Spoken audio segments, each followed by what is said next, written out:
¿Qué tal de lluvias? No había llovido como hacía muchos años, ¿verdad? Sí. Gracias a Dios que los creyentes no somos de azúcar, ¿verdad? Ni tampoco nos chamuscamos al sol.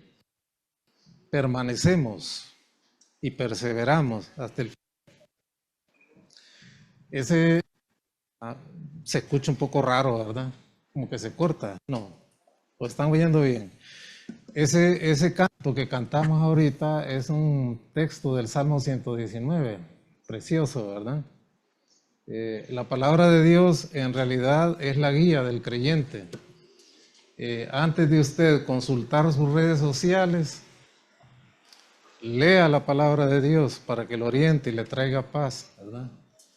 Porque hay mucha propuesta incorrecta en las redes sociales. Les voy a nombrar dos eventos así a nivel del mundo que han ocurrido. Por ejemplo, la paz entre Israel y los gazatíes. Esa no es la paz que habla el Señor.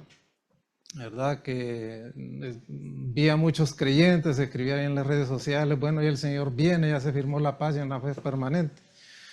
O como dijo el presidente de Estados Unidos, aquí se está firmando la paz eterna y para siempre.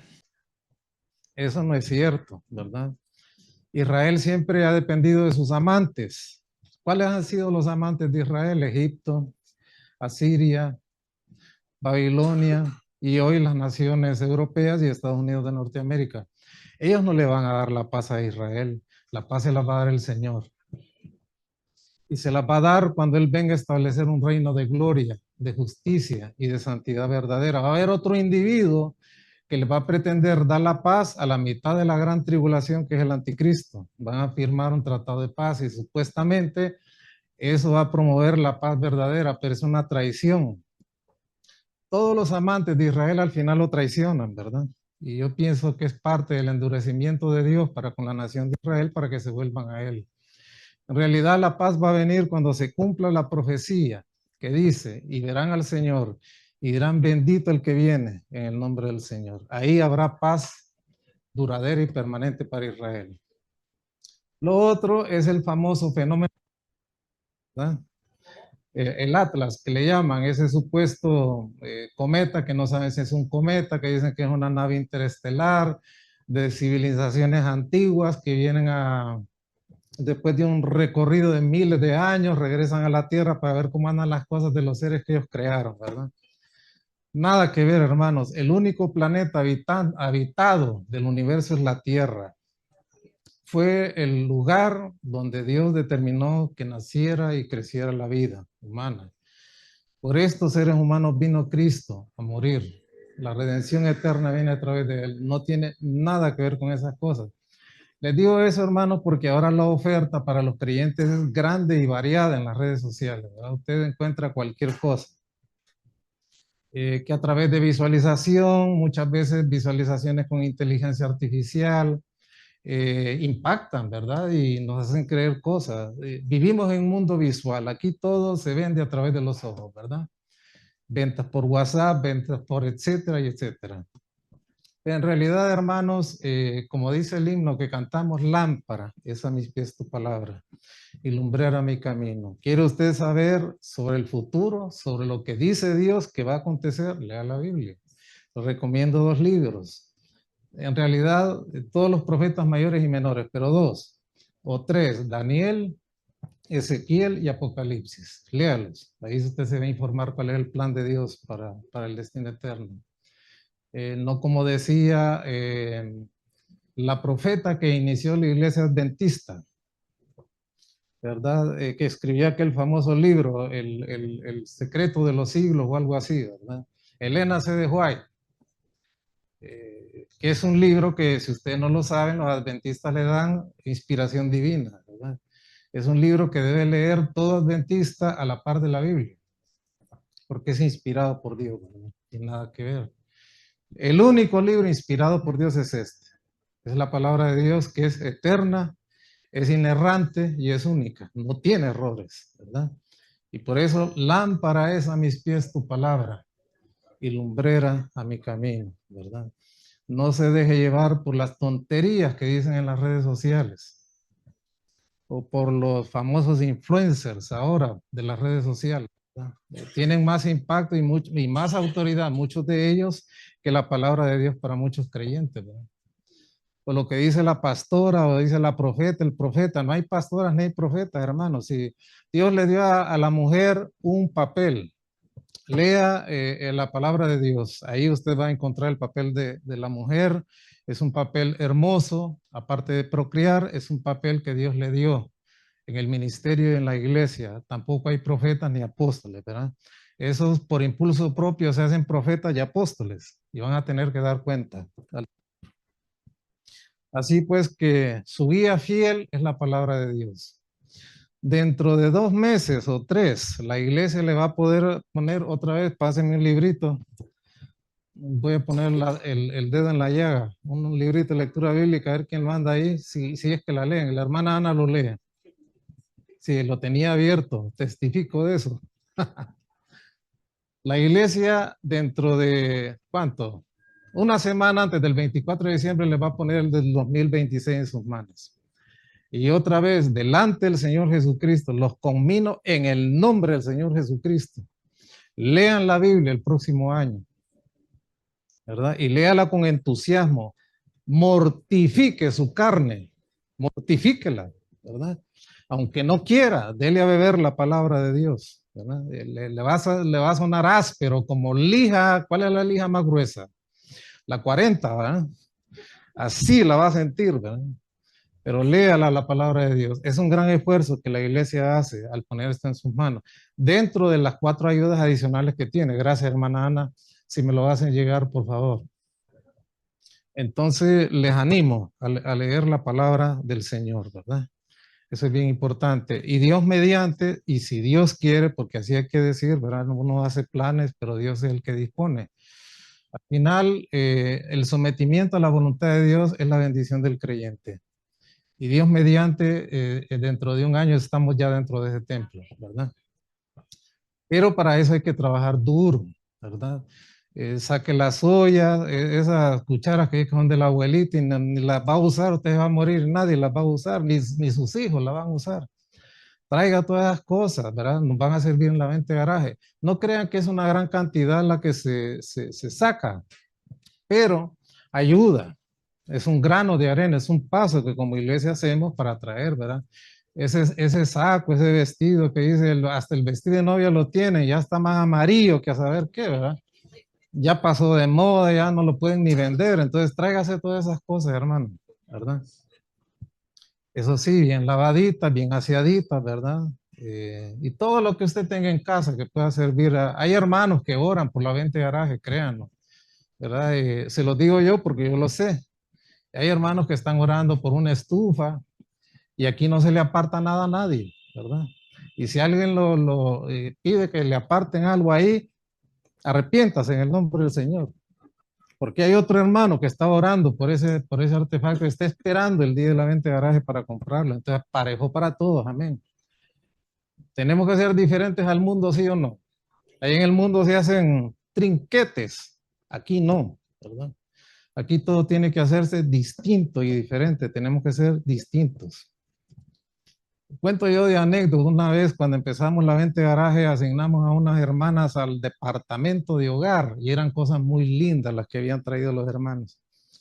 Y resulta pues que inicia la venta de garaje y a la media hora ya no había nada.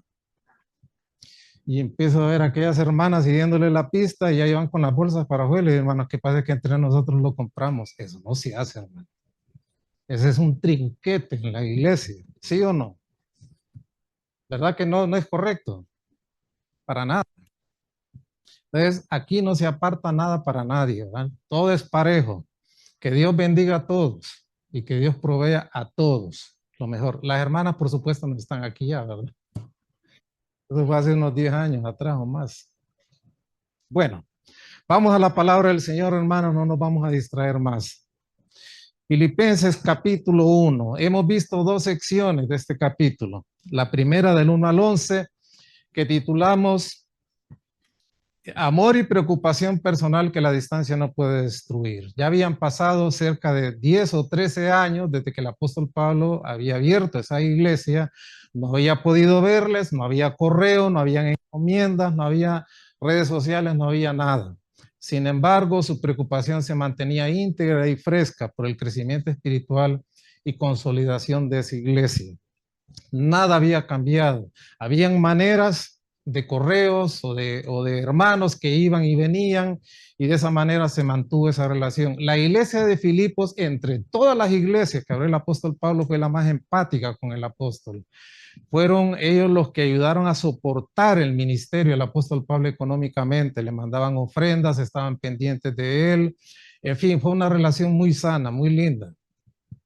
Y ahí, pues, usted en esa sección del 11 puede ver un saludo en los versos 1 y 2, que es muy sentido, muy íntimo de parte del apóstol Pablo a ellos.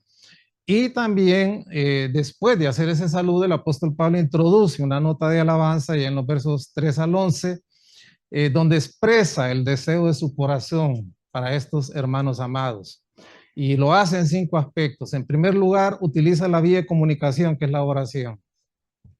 Luego da gracias a Dios también por el compañerismo fuerte, muy sentido de parte de él y de ellos hacia él, con estos hermanos.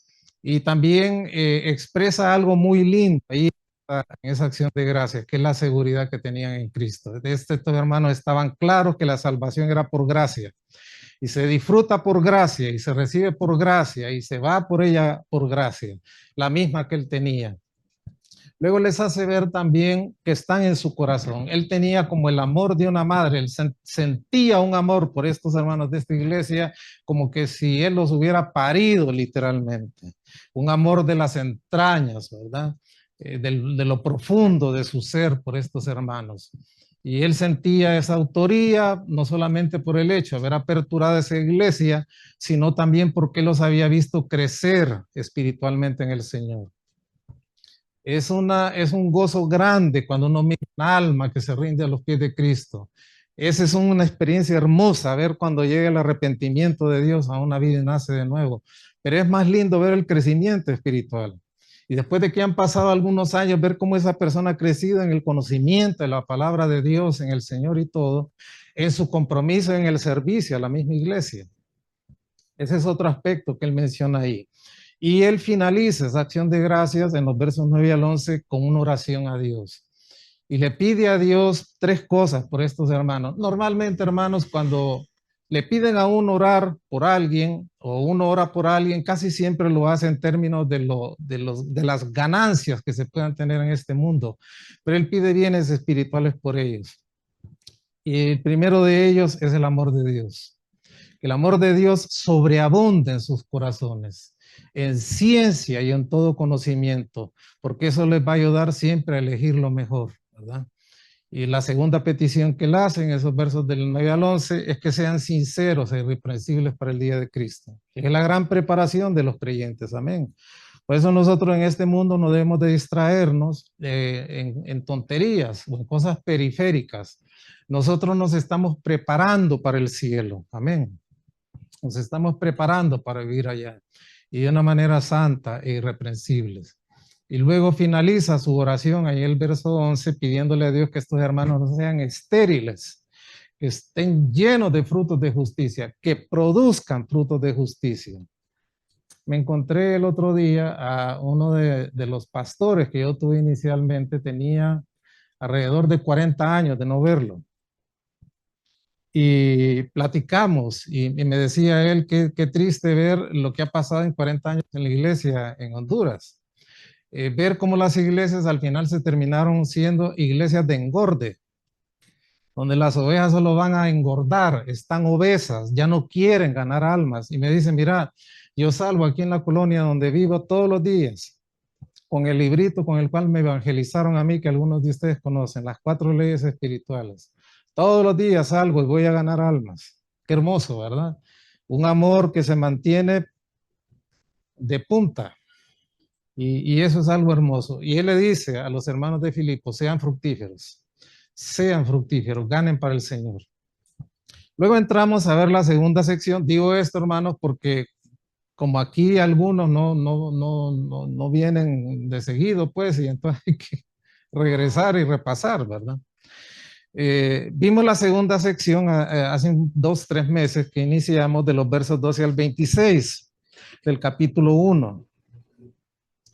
Ahí en su Biblia, Reina Valera, si usted es la Reina Valera, la titula como Para mí el vivir es Cristo. En realidad sí es un resumen, pero lo que esa sección está reflejando también es que el apóstol Pablo tenía un compromiso con estos hermanos que las circunstancias no estaban controlando. Recuerden que él está escribiendo la carta desde la cárcel, está inmovilizado, ¿verdad?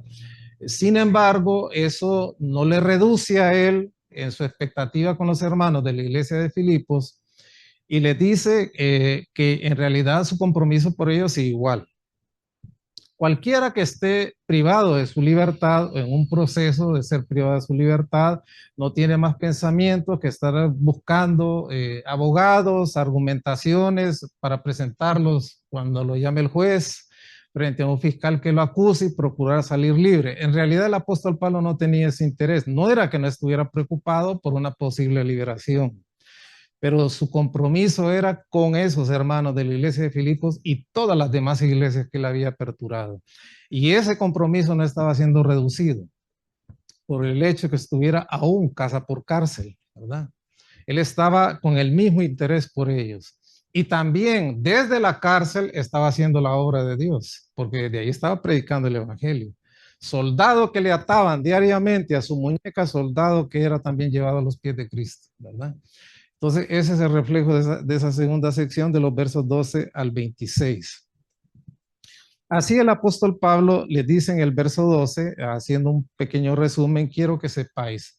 El apóstol Pablo le manifiesta de una manera un poquito abrupta, empieza esta sección a los hermanos de Filipos, que él quiere informarles de las cosas que le están sucediendo, porque él no quiere tampoco que ellos tengan una mala información de los resultados de ese encarcelamiento.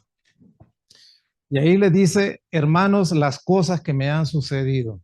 Empieza esa sección en el original con el verbo saber, ¿verdad? Que eso quiere decir, quiero que ustedes sepan en cuanto a mí o en lo que a mí respecta, las cosas que me están sucediendo. El apóstol Pablo no da más detalles acerca de sus circunstancias en lo que sigue, pero el apóstol Pablo no consideraba que su encarcelamiento, que las cosas que él estaba viviendo fueran un suceso común, o sea, algo que sucedió por accidente, o alguien malintencionado que vino, lo reportó en una mala acción y lo metieron preso. No, él estaba convencido, y esto es importante, hermano, que era el dedo de Dios quien la había puesto en la cárcel, con un propósito determinado. Muchas veces, hermanos, Dios permite que nosotros, cada uno de nosotros, en sus particulares circunstancias, transitemos por sendas desconocidas. Pero el hecho de saber que Dios está ahí nos va a hacer transitar por esas sendas con gozo, con alegría. Eso es encontrar propósito en medio de la dificultad. Y luego dice ahí en la progresión del verso, las cosas que me han sucedido han servido para qué? Para el avance, para el progreso del evangelio, ¿verdad? El apóstol Pablo ese es el enfoque que está teniendo, es decir, todo lo que a mí me está aconteciendo de principio a fin está sirviendo para que el evangelio avance como nunca. Y ese término progreso, literalmente, puede traducirse también como provecho o como aprovechamiento. Es decir, el apóstol Pablo está viendo desde su encarcelamiento virtud. ¿Recuerdan cuando Sansón, verdad? En su juventud se enloqueció y andaba buscando novia? Y entonces le dice a los papás, bueno, me encontré una por allá, ¿verdad? Allá por Sora y Estaol, y me gusta. Yo quiero que ustedes vayan conmigo, imagino yo a pedir la mano. Y le sale un león al paso, ¿se acuerdan? Entonces viene él rapidito, eliminó al león por esas fuerzas divinas que Dios le había dado y no se lo dijo al papá. Y entonces los alcanzó y siguieron. Ya cuando venían de regreso de la conseguida, se acercó al cadáver del león. ¿Qué había en el cadáver del león? Un panal de miel. ¿Sabe cómo se llama eso? miel del cadáver. Eso es lo que está pasando con el apóstol Pablo. El apóstol Pablo nos está diciendo aquí, todo esto está saliendo virtud, provecho, aprovechamiento para el progreso del evangelio. Si nosotros lográramos ver la virtud que puede salir de nuestras calamidades, dificultades, de nuestras cuitas, dolores, limitaciones, traiciones, golpes de la vida, pudiéramos encontrar virtud, Dios siempre sería glorificado en todo y nuestras almas serían beneficiadas, ¿sí o no? Los filósofos estoicos griegos decían que también progreso se puede definir como el caminar hacia la sabiduría. Siempre hay un beneficio, siempre hay un progreso. Y en realidad, literalmente, ese término viene de un verbo griego que significa cortar delante de alguien, que nos ilustra una cuadrilla de taladores que va delante del ejército regular, machete en mano, hacha en mano, abriendo brecha en medio de la espesura del bosque, de manera tal que el ejército pueda pasar con seguridad. El apóstol Pablo está diciendo aquí que todas las circunstancias que él está tocando vivir están sirviendo para que el ejército de los soldados de Cristo transite por esa senda, predicando el Evangelio. Dios ha tenido hombres, pioneros a lo largo de la historia que han llevado el Evangelio en medio de gran dificultad. Han pasado persecuciones, hambres, desprecio, soledad, prisión, muerte, pero todo eso ha servido para el progreso del Evangelio. Si nosotros los creyentes no lo entendemos y tenemos una visión equivocada de lo que es el Evangelio, no vamos a entender lo que el Señor dijo en San Juan 16:33. En el mundo tendréis aflicción, pero confiad, yo he vencido al mundo. El encarcelamiento del apóstol Pablo nunca fue un obstáculo para la predicación del Evangelio, más bien lo promovió. Y es así que el encarcelado en Roma se convierte en predicador y el cautivo en cautivador de almas. La causa del apóstol Pablo ya era célebre en Roma. Era el preso más famoso del pretorio y de toda Roma, una ciudad que tenía más de 1 millón de habitantes ya en ese tiempo. Sin embargo, el apóstol Pablo eso no lo contrariaba. Estaba lleno de gozo, no porque se estaba haciendo famoso, sino porque aquello estaba sirviendo para impulsar la causa del Evangelio. En una ciudad difícil, el centro del gobierno mundial. Era el Washington de aquel tiempo. Y el apóstol Pablo estaba haciendo esa obra desde casa por cárcel, custodiado por guardias pretorianos 24/7. Habíamos dicho que la guardia pretoriana, hermanos, era soldados escogidos de la guardia imperial del emperador. Y su influencia se debió a que primero estuvieron dispersos en toda la península itálica, esa que tiene una forma de bota en los mapas, y luego los concentró Tiberio en Roma, construyéndolo en instalaciones especiales para que pudieran estar ahí. Originalmente esos guardias eran italianos, pero después se agregaron de España, de Noricum, de Macedonia, que eran provincias conquistadas por los romanos y se agrandó. Era un cuerpo especial que conformaba ese cuerpo del ejército romano. Cada día un nuevo guardia era encadenado a la muñeca del apóstol Pablo, diario, ¿verdad? Ellos escuchaban las conversaciones de las visitas, de los tíos, los abuelos, los primos, los siervos de Dios, de los pastores, oían todo, ¿verdad? Muchos de ellos escucharon las epístolas que el apóstol Pablo dictó ahí desde la cárcel. También ellos se informaban de la correspondencia que llegaba. Y cuando oían de las visitas que el apóstol Pablo estaba preso por la causa de Cristo, preguntaban: ¿y quién es Cristo? Ahí estaba el anzuelo. El apóstol Pablo les predicaba el evangelio, ¿verdad? Y eso hizo que muchos de ellos fueran convertidos. Miren lo que nos dice Filipenses 4:22.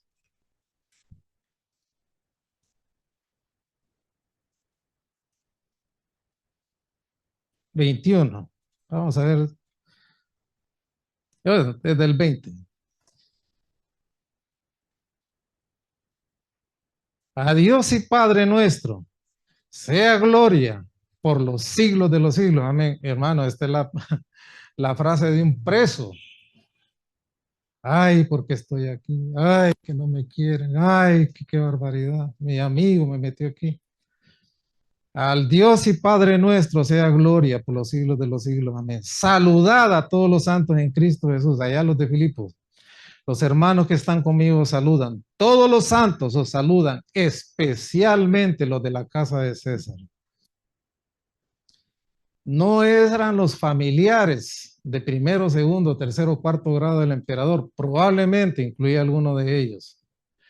El apóstol Pablo está trasladando un saludo muy sentido de la iglesia de Roma a los hermanos de Filipos.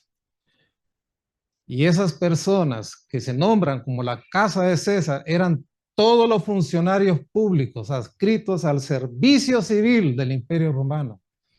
Eran los que tenían que ver con los abastos, con los detalles administrativos, el uso del presupuesto. Y no solamente de la sección del imperio que estaba en Roma, sino de las 33 provincias que en ese momento ya conformaban el imperio romano. El evangelio estaba corriendo como pólvora en toda la estructura administrativa del imperio, donde quiera que estuviera.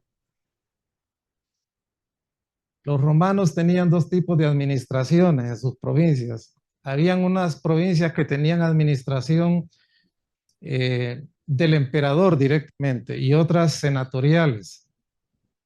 Las provincias más rebeldes, como Judea, tenían una administración directa del emperador.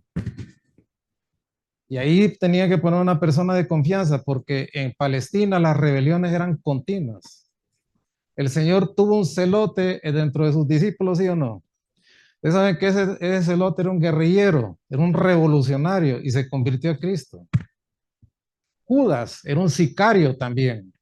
Los sicarios andaban con una gufia, un puñal agudo, medio curvo, y se lo metían acá. En los días de mercado o en los días de la fiesta solemne en Jerusalén, se ponían cerca los soldados romanos, sacaban la gufia y lo mataban y salían.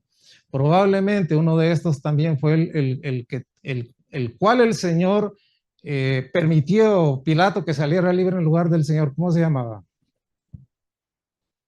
¿Ah? Barrabás también. Judea era una provincia imperial, administrada directamente por el emperador, y casi siempre el procónsul que ponían ahí era un hombre de sangre, como Pilato, como Herodes y otros. Regreso. Luego también el encarcelamiento del apóstol Pablo tuvo un segundo resultado. A causa de la persecución que ya estaban sufriendo los hermanos de la iglesia en Roma, estaban perdiendo el ánimo y las fuerzas. Pero el testimonio del apóstol Pablo trajo un avivamiento entre ellos maravilloso. Mire lo que nos dice el verso 14 de Filipenses 1. Está hablando con respecto a su encarcelamiento. Y la mayoría de los hermanos, cobrando ánimo en el Señor con mis prisiones, se atreven mucho más a hablar la palabra sin temor. El ejemplo denodado del apóstol Pablo, con su poderoso testimonio por el Evangelio mientras estuvo preso, fue una demostración clara de la fidelidad de Dios por sus hijos perseguidos. Y eso solo lo lograba alguien que estaba entendiendo que era Dios quien le había puesto en la cárcel. Y aún ahí Dios no había dejado de ser fiel. Dios era fiel con el apóstol Pablo. Porque a pesar de estar en prisión, el progreso del evangelio no se detenía. Más bien, ayudó a otros a ser denodados, ya no temer el encarcelamiento. Solo lee la historia del circo romano. Los hermanos iban con gozo a sufrir el martirio. Cuando Nerón en sus locuras hacía sus fiestas nocturnas con las élites de su poder y mandaba a traer creyentes, y ponían astas en todos los lugares estratégicos del jardín y empalaban a los creyentes. Los untaban de brea o de asfalto y con ellos servían de antorcha toda la noche para sus fiestas. Y cuando aumentaba la cantidad de alcohol en aquellas fiestas paganas, entonces mandaba a traer otros cuantos creyentes, los desnudaban y les ponían pieles frescas de animales. Y después soltaban leones en los jardines para que los desgarraran ahí. Así ellos alimentaban su lujuria. El testimonio del apóstol Pablo trajo un avivamiento. Los hermanos de Roma decían, si este está preso y se está gozando en el Señor, nosotros también vamos a predicar con valor y no vamos a temer que nos encarcelen tampoco. Ellos iban con gozo a hacer su gestión por el Señor. El ejemplo del apóstol Pablo en medio de la aflicción trajo un gran avivamiento a la iglesia en Roma. Mire lo que nos dice los versos que siguen. La mayoría de los hermanos, cobrando ánimo. ¿Sabe qué significa ese término? Habiendo tomado confianza o habiendo engendrado ánimo. El testimonio del apóstol Pablo estaba fortaleciendo a la iglesia en Roma. El encarcelamiento del apóstol Pablo le estaba dando ánimo y le estaba dando el valor que necesitaban. Y nos dice algo más ahí. Cobrando ánimo en el Señor con mis prisiones, se atreven mucho más. Es que antes no se atrevían mucho más, nos estaban atreviendo mucho más. ¿Sabe qué significa eso? Se estaba incrementando el celo de la iglesia en Roma en medio de la persecución. De manera tal que con valor daban testimonio público de su fe y a pesar del riesgo que esto implicaba, el peligro que esto implicaba, arriesgaban sus vidas por predicar el evangelio de una manera abierta y sin temor. Parece que antes de esto eran pocos los hermanos en la iglesia de Roma que estaban hablando de su fe, como hoy ocurre en nuestras iglesias, y yo no me eximo de eso. Iglesias de engorde, iglesias donde solo vamos a recibir, donde viene el que quiere, y que si amaneció cansado no viene porque tiene que ir a trabajar, pero si va a un enfermo a trabajar porque si no le meten una nota de descargo.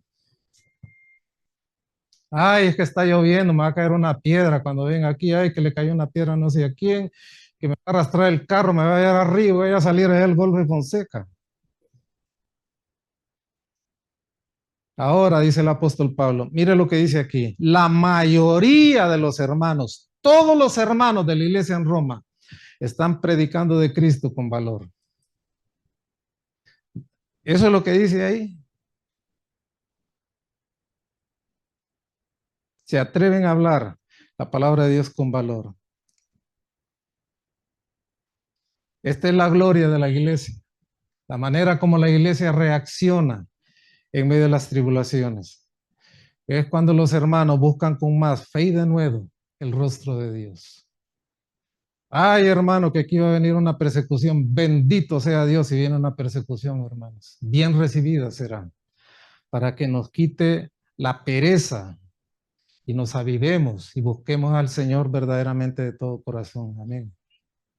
Estamos cómodos, hermanos. Vaya a Nigeria, mire cómo persiguen a los creyentes. Allí mueren por docenas todos los días. Ay, pobrecitos los hermanos, sí, nosotros cómodos aquí. Esta iglesia va a salir a evangelizar a partir del próximo año todos los meses. ¿Están de acuerdo? Con Loreli salíamos todos los domingos. Paquita también, Paquita está convaleciente ahí. Con Juanita también. Che, ustedes que están enteros, hermanos jóvenes que tienen todo el vigor adentro. Bien van al gimnasio a esculpir el cuerpo y no saben que dentro de 10 años todo eso se va a bajar porque la fuerza de la gravedad termina venciendo a todos. ¿Sí o no? Empiezan a bajar los cachetes y las banderas. Usted no puede detener el paso del tiempo. El himno que le cité el domingo pasado. Da lo mejor al maestro, tu juventud, tu vigor, y el adulto también. Amén. Vamos a ir a ganar las almas, hermanos. ¿Están listos?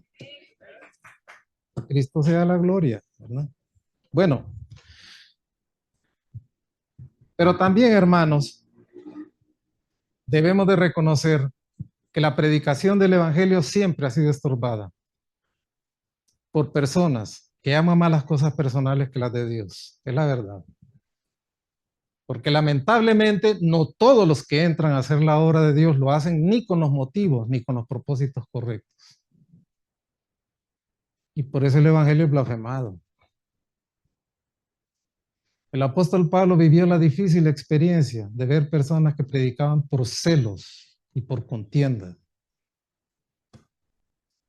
El apóstol Pablo aquí no da el nombre de esas personas que utilizaban tan bajos motivos para hacer la obra de Dios. Pero sí resalta la motivación. Miren lo que dice el verso 15 y 16. Algunos a la verdad predican a Cristo por envidia y por contienda, pero otros de buena voluntad. Los unos anuncian a Cristo por contención, no sinceramente, pensando añadir aflicción a mis prisiones, pero los otros por amor, sabiendo que estoy puesto, ¿para qué? Para la defensa del Evangelio. Algunos a la verdad predican a Cristo por envidia y por contienda. Aquí nos está detallando, hermanos, aquellos detractores del apóstol Pablo. Estos detractores del apóstol Pablo, hermanos, a pesar de estar predicando el Evangelio como lo hacía el apóstol Pablo, tenían grandes celos por el poder y la autoridad apostólica del apóstol Pablo. Y también tenían grandes celos por él, por sus grandes éxitos y por los grandes dones que poseía. Eso era lo que estaba de fondo ahí. Algunos a la verdad predican a Cristo por envidia y por contienda. Envidia y contienda es un ambiente de conflictividad, de rivalidad, que estaba llevando a estos a desacreditar al apóstol Pablo. Lo que estaba en el fondo era la envidia que tenían por él. Pero dice aquí, pero otros lo hacían como de buena voluntad. Esa era la actitud que mantenían aquellos que apoyaban al apóstol Pablo como ministro del Evangelio y como persona. El verso 16. Los unos anuncian a Cristo por contención, no sinceramente. Aquí está describiendo, hermanos, esa ambición egoísta de aquellos que expectaban sacar adelante, avanzar en sus causas y sacarlas adelante sin importar el costo. Ellos miraban en el encarcelamiento del apóstol Pablo una gran oportunidad para acrecentar su prestigio. Y decían que el apóstol Pablo era un gran pecador y que por eso Dios lo había metido en la cárcel. Eso era lo que ellos andaban diciendo por ahí. Sus motivos no eran correctos. Ahí lo dice al final del verso 16. Los unos anuncian a Cristo por contención, no sinceramente, pensando añadir aflicción a mis prisiones. Sus motivos eran sucios. El verso 17. Pero los otros, ¿por qué? Por amor. ¿Ah? Sabiendo que estoy puesto para la defensa del Evangelio. Habían otros que estaban apoyando al apóstol Pablo por un afecto sincero y confiando en su calidad como persona. Sabiendo, dice el apóstol, que estoy puesto. Mire, esa palabrita ahí es clave. ¿Sabe qué está diciendo ahí? Ese término dice, Dios me ha puesto, me ha colocado aquí. Es un término militar que tiene que ver con asignar a un soldado en el cumplimiento de su deber. Dice el apóstol Pablo, yo soy un soldado de Cristo, soy un esclavo de Cristo. Y estoy aquí en la cárcel porque Dios me puso aquí. ¿Para qué? Dice ahí. Para la defensa del Evangelio. Fue la voluntad de Dios meter en la cárcel al apóstol Pablo por un tiempo determinado, como una posición estratégica para predicar el evangelio. Y el apóstol Pablo estaba claro en eso. Por eso allá en Filipenses más adelante, en el capítulo 1 y 2, en el 1 ya, nos dice, en realidad, si yo pudiera, quisiera salir de aquí y quedar en la carne, cerca de ustedes. En realidad yo no quiero mi libertad para gozarla, ir a Robatán, ir a ¿dónde? Ir a Caimán, ¿dónde que van ustedes, hermano? O a Guaymaca o a Ceiba, no sé, pasar la playa, y se la puedo hacer que quitarme este estrés, ¿verdad? Esto de estar en la cárcel. Yo no, yo quiero estar al par de ustedes para ayudarles. Sigan creciendo en el Señor. Pero si el Señor decide quitarme la vida, para mí es muchísimo mejor, que voy a estar en su presencia. Dios le había puesto ahí. Estos versos, hermanos, de Filipenses 1, 14, 15, 16 y 17 expresan el gran corazón del apóstol Pablo.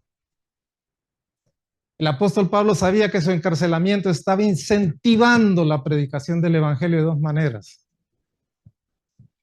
Al ver el ánimo del apóstol Pablo, los hermanos de Filipos y aún en Roma y en las iglesias que él había fundado, que estaban sabiendo, estaban conscientes de la situación que estaba pasando el apóstol Pablo, estaban redoblando los esfuerzos para que el evangelio no se retrasara por el hecho de que el apóstol Pablo estuviera inmovilizado. No querían que el evangelio perdiera terreno. Está preso Pablo, pero está predicando el evangelio. Prediquemos también nosotros el evangelio. Hagámoslo avanzar. Estos hermanos sabían que lo único que podía alegrar al corazón del apóstol Pablo era saber que la obra de Dios no estaba sufriendo por el hecho de que él estuviera en la cárcel. Pero habían otros que predicaban el evangelio. El término griego es eriteia. Lo hacían por partidismo, que define a una persona, hermanos, que trabaja solamente por un salario. Una persona que solamente trabaja por un salario no tiene una motivación superior. Solo trabaja para ver de ese puesto que puede sacar para sí. Es ese espíritu mercenario y ambicioso que solo busca sobreponerse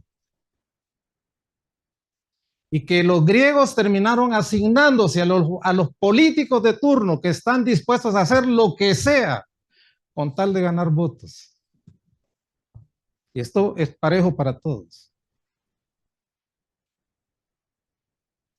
Es esa ambición egoísta, oportunista, que solo busca encumbrarse sobre los demás, que no tiene cuidado de los métodos a los cuales tenga que rebajarse con tal de lograr sus fines. Eso era lo que estaban haciendo los detractores del apóstol Pablo, que a pesar de estar predicando, lo estaban haciendo más intensamente porque ellos miraban que el hecho de que el apóstol Pablo estuviera en la cárcel les daba a ellos una oportunidad venida del cielo, decían ellos, para acrecentar su prestigio y su honor y disminuir lo del apóstol Pablo. Eso dice el verso 16, pensando añadir aflicción a mis prisiones. ¡Wow! Esta es la gran oportunidad que estábamos esperando, que metieran a este desgraciado a la cárcel. Así nosotros tenemos el campo limpio para hacer nuestra propia obra. Celos, contiendas, egoísmo, era lo que estaba privando ahí. Sus motivos no eran correctos. Pero el apóstol Pablo, hermanos, no conocía lo que era la envidia, ni lo que era el rencor. Lo que él quería era que el evangelio se predicara, aunque esas personas tuvieran motivos equivocados. El evangelio está siendo predicado, decía el apóstol Pablo. Al apóstol Pablo le valía un pepino lo que otros predicadores pudieran decir de él. Cuán enemistados pudieran estar con él. Cuánto pudieran despreciarle o cuánta ventaja pudieran sacarle. Lo que el apóstol Pablo quería era que el evangelio fuera predicado y que las almas se salvaran.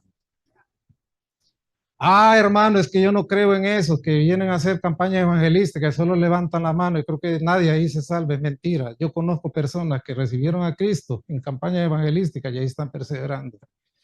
Ah, no, pero es que el evangelio hay que predicarlo bien informado, ¿verdad? Hay que hacer esto, hay que enseñarles esto, lo otro y lo otro, si no la conversión no es válida.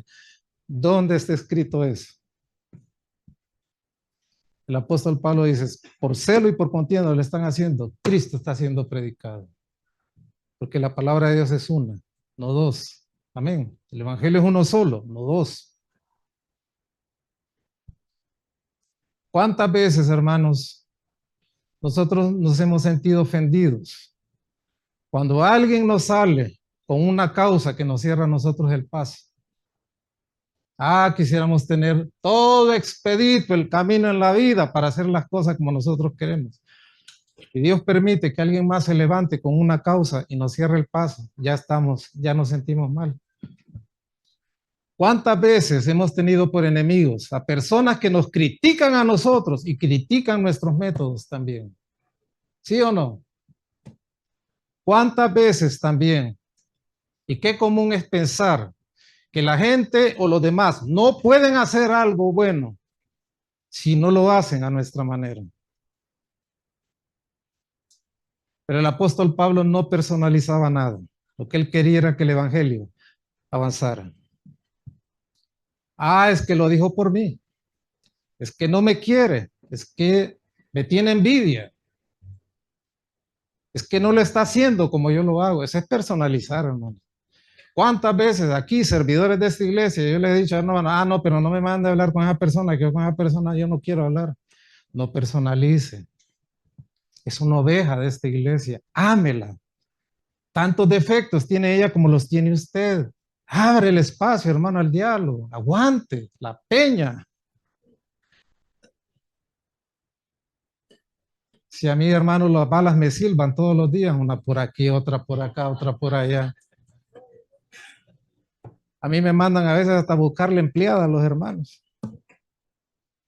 A ver quién les presta pisto también. ¿Yo qué voy a hacer, hermano? Yo no lo puedo. Amarlos. Amén. Si al Señor Jesucristo, en el límite de su cruz, lo abandonaron sus discípulos. Él les dijo, yo voy a morir, pero voy a resucitar. Allá los espero, les dijo el Señor. No desechó a ninguno. ¿Sí o no? ¿Verdad? Como quisiera uno, hermanos, tener creyentes fervientes, entregados, proactivos, pilas de trinchera, de botas puestas, que meten en las lodaceras, que uno les dice haga esto y lo hace. Ay, hermano, cuesta a veces sacar uno de 10, uno de 100, y ahí va. Yo le digo a los hermanos que sirven, yo tengo una máxima en el servicio, es esta. No sé si he inventado, se lo oye a alguien más. Yo le digo algo, si alguien no lo quiere hacer, yo lo voy a hacer. Ya me ha tocado. Ya me ha tocado, si yo vengo a arreglar sillas aquí, hermano, nadie lo quiere hacer, entonces ¿qué lo hago yo? Así a usted la encuentra bonita y era que duele, hermano, cuando usted, la sacan para acá, pum, la ponen allá y así. Y otra vez el jueves arreglar y el domingo otra vez arreglar. Y yo lo hago con gozo, amén, con gozo, con alegría, pues, si es al Señor que estamos sirviendo, hermano. Y ustedes se benefician igual, ¿verdad? Mira, las sillas blancas ya están rajaditas y un hermano las donó empezando la iglesia ahí en la tumba. Mire cuánto han servido, ya las reforzamos y todo. Y ahí están, mire, bien útiles, bien lavaditas, bien aseaditas. Todo sea para la gloria de Dios. Apóstol Pablo dice, yo estoy puesto por Dios en la cárcel para defensa del evangelio. Bendito sea Dios por eso. Luego nos dice, nos sigue diciendo ahí. Y quiero hacer una reflexión de esto también.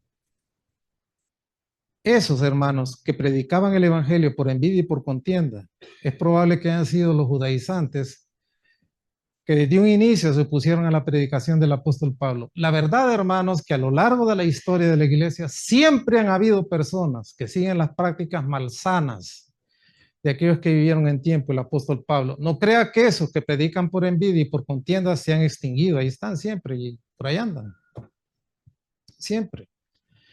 Esos divisionistas, esos que predicaban el evangelio por envidia y por contienda, tenían una mente partidista y divisionista, como muchos cristianos hoy la tienen. como aquellos de Corinto, ¿se acuerdan? Que tenían partidos, ¿verdad? Yo soy de Pablo, yo soy de Apolos, yo soy de Cristo, yo soy, dice el apóstol Pablo, yo, por lo menos yo no me acuerdo haber bautizado a nadie en esta iglesia, tal vez 2 o 3 que nombre ahí. Y ella le dice en 1 Corintios 3 que la iglesia solo tiene un fundamento y es el Señor Jesucristo, ¿verdad? Uno es el que siembra, otro es el que riega, pero el crecimiento lo da Dios. Son iguales, todos, con funciones diferentes, pero el crecimiento es Dios quien lo da y punto. Dios se lleva la gloria en todo. Glorificar a Dios y obedecer al Señor debe ser el plano superior en la vida de todo creyente, como era en la vida del apóstol Pablo. Pero habían otros, dice el apóstol Pablo, que predicaban de buena voluntad y por amor. Quienes predicaban de buena voluntad y por amor tenían claro el concepto de la predicación del evangelio, porque a ellos no les importaba la fama, ¿verdad? El prestigio, las canonjías, sino que las almas fueran salvas y que los creyentes fueran edificados en el conocimiento del Señor Jesucristo, ¿verdad? Quienes predicaban el evangelio de buena voluntad y por amor, en realidad arriesgaban sus vidas por los motivos correctos. ¿Sí o no? Hablemos ahora un poquito. Estoy bien, Sandrita, me quedan 5 minutos. Mira que me está dando como señas. No, ¿verdad? No. Hablemos un poquito de la envidia, ¿les parece? ¿Por qué predicaban por envidia? ¿Tenían celos del apóstol Pablo? Sí los tenían. El apóstol Pablo tenía un poder y una autoridad apostólica que ninguno, incluso de los 12 discípulos, la tuvo. Tenía grandes dones, sí, por supuesto, éxitos sin número, si él mismo lo dice, yo he predicado más que aquellos que estuvieron antes que yo. La envidia, hermanos, es uno de los pecados más destructivos. La envidia es un sentimiento de descontento y de mortificación, casi siempre acompañado de mala voluntad, cuando se nos pone a alguien enfrente que es superior a nosotros, en todo o en algunas cosas. Envidiar, hermanos, es sentirse resentido e infeliz cuando vemos lo que otros han adquirido y poseen y nosotros no hemos podido adquirir ni poseer. Esos que desacreditaban al apóstol Pablo estaban llenos de envidia por su gran ministerio. Y como estaban resentidos con el apóstol Pablo, sabiendo que estaba en la cárcel, le pensaban agradir más aflicciones a sus prisiones. Pero gracias a Dios que Dios provee el balance en la vida siempre, ¿verdad? Porque si estuviéramos rodeados y atacados por envidiosos, hermanos, nos morimos de un solo. Habían otros que predicaban el evangelio de buena voluntad y por amor. Y al ver los grandes logros del ministerio del apóstol Pablo y que le había sido encomendada la defensa del evangelio, predicaban de esa manera al Señor.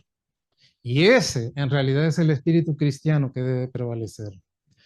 Alguien me decía una vez, y como un consejo, pienso yo que me lo dijo. Mira, me dice, yo he escuchado cosas que hacen en esta iglesia, cosas que hacen en esta iglesia, en la otra y en la otra.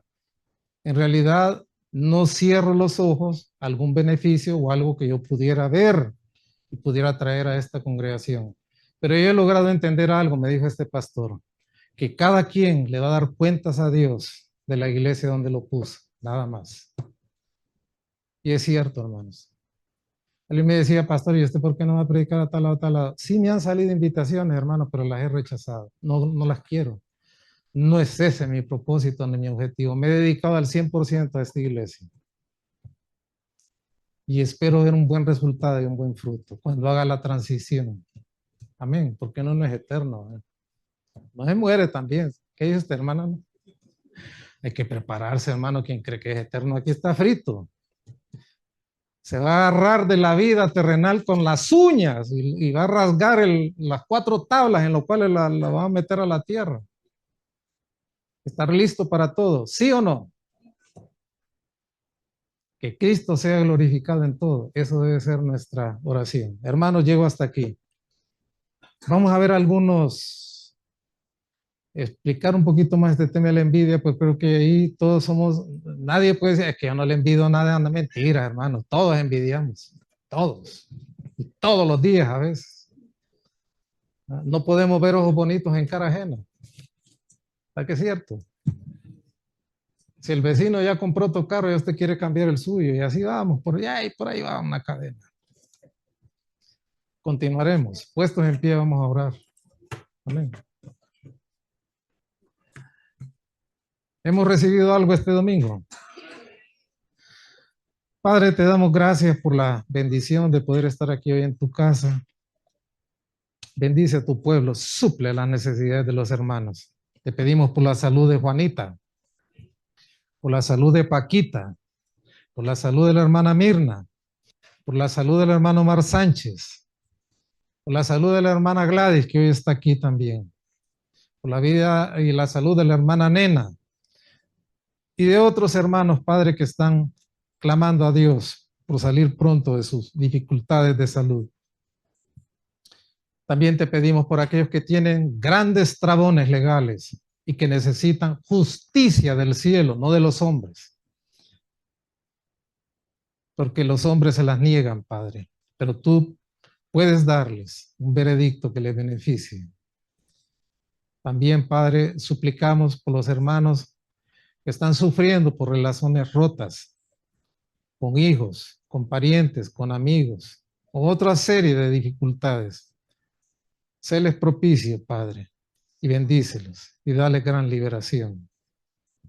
Todos esos hermanos que están en la cadena de oración, suple, Padre, para sus necesidades. Te pedimos por esta iglesia. Sabemos que no nos ha llamado, Padre, a edificar templos, sino a predicar el Evangelio, pero necesitamos esa instalación física también para ganar las almas y edificar a los santos. Ayúdanos a terminar ese templo, Padre.